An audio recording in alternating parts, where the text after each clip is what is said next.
అప్పుడప్పుడు కొందరు లీడర్లు ఆఫీసర్లు వాళ్ళకు వంగరాకనో లేకపోతే బలుపుతోనో వాళ్ళ ఎమ్మటుండే కార్యకర్తలు అటెండర్లతోని చెప్పులు తెప్పించుకుంటారు, బూట్లు తొడిగించుకుంటారు. కానీ ఒక దేశానికి ప్రధానమంత్రి తన అభిమానిని ఇంటికి పిలిచి కొత్త బూట్లు తెప్పించి తొడుక్కోమని ఇచ్చిండంటే నమ్ముతారా? ఏహే, అట్లెవరు చేస్తారు, ఎందుకు చేస్తారు అనుకుంటున్నారా? అయితే ఈ స్టోరీ చూడుండ్రి.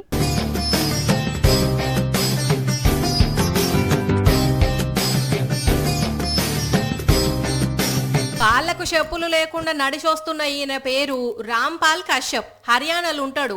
మొన్న ఉన్నట్లుండి ప్రధానమంత్రి ఆఫీసు నుంచి పిలుపొచ్చిందని మోడీ సార్ తానికి పోయిండు. రాంపాల్ ను చూడంగానే పోంగనే అరే బాయ్ ఎందుకు ఇట్లా చేసినావు అని ఆప్యాయంగా బలకరించిండు మోడీ సార్. ఆ తర్వాత రాంపాల్ మంచి చెడ్డ అరుసుకొని సోఫాలో ఊసబెట్టిండు. అది వరకే తెప్పించిన కొత్త స్పోర్ట్స్ షూ రాంపాల్ కిచ్చి తొడుక్కోమన్నాడు. ఆయన అవి కాళ్ళకేసుకున్నాక సైజు సరిపోయిందా లేదా అని అడిగి లేసులు కూడా కట్టిండు.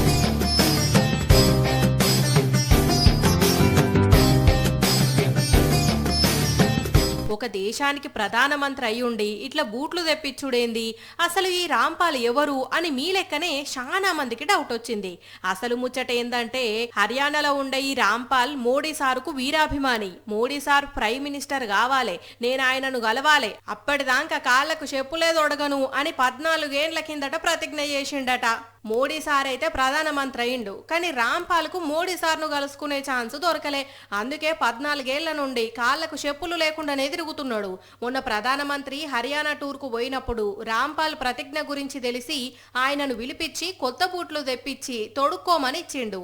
నా మీద నీకు అభిమానం ఉంటే ఉండొచ్చు గాని ఇట్లా చెప్పులేసుకోను బూట్లేసుకోను అని ప్రతిజ్ఞలు చేసే కంటే కూడా సమాజానికి దేశానికి అక్కడికొచ్చే పనులు చేయి, అందరూ మెచ్చుకుంటారు అని చెప్పి పంపించిండు. మరి ఇప్పుడు ఈ రాంపాల్ ఇంటికి పోయినాక ఈ బూట్లను ఇడుస్తాడా, లేకపోతే మోడీ కొనిచ్చిన బూట్లు ఇప్పేదే లేదు అని మళ్ళా ఇంకో ప్రతిజ్ఞ ఏమన్నా చేస్తాడా అని కామెంట్లు పెడుతున్నారు నెటిజన్లు.